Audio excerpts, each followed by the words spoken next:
آج کل انسان ایک دوسرے کو اپنی زبان کے ساتھ مار رہے ہیں، یعنی وہ اتنی گندی گندی زبان استعمال کرتے ہیں کہ لوگوں کی عزتیں تار تار ہو جاتی ہیں، لوگوں کے دل ٹوٹ جاتے ہیں، ان کے جگرے پھٹ جاتے ہیں۔ تو یہ انسان کے اخلاق کے اندر شامل نہیں۔ یاد رکھو، اخلاق ایسی چیز ہے کہ جو مردے کو بھی زندہ کر دیتی ہے۔ اگر کسی انسان کا اخلاق اچھا ہے، مرنے کے بعد بھی زائل نہیں ہوتی، یہ کبھی ختم ہی نہیں ہوتی۔ کیوں؟ دیکھو، ہر چیز ہے، اگر کسی کا گھر ہے تو وہ ایک نہ ایک دن ختم ہو جائے گا، وہ گر جائے گا، کچھ بھی ہو جائے گا۔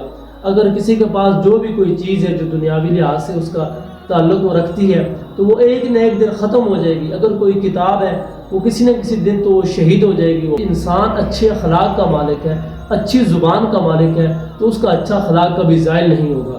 وہ دنیا سے چلا بھی جائے گا لیکن پھر بھی لوگ اس کی تعریف کریں گے، اس کی عزت کریں گے، جہاں بھی اس کا نام آئے گا اس کی جو ہے وہ توقیر کریں گے، اس کا اکرام کریں گے کہ بھائی یہ فلاں شخص جو ہے اس نے دنیا کے اندر رہ کر اپنی زبان سے کبھی کسی کو برا بھلا نہیں کہا، اپنی زبان سے کبھی کسی کو کوئی تکلیف نہیں دی، اپنے ہاتھ سے کبھی کسی کو کوئی تکلیف نہ دی۔ تو یاد رکھو، بندوق سے مارا ہوا شخص مر جاتا ہے لیکن زبان سے مارا ہوا شخص کبھی مرتا نہیں۔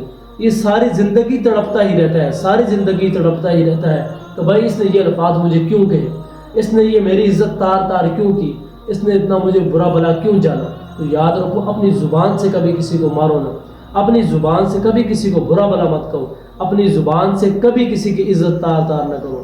یاد رکھو، اپنے اخلاق کو اچھا بناؤ۔ جس انسان کا اخلاق اچھا ہو جائے، اس دنیا کے اندر ہی اچھا ہو جائے، تو وہ کبھی مرتا نہیں۔ اس کی محبت لوگوں کے دلوں کے اندر آ جاتی ہے، اس کی یاد لوگوں کے دماغوں کے اندر آ جاتی ہے کہ بھائی فلاں شخص جو ہے وہ بڑے اچھے اخلاق کا مالک تھا۔ تو اپنی زبان کے ساتھ کبھی کسی کو نہ مارو۔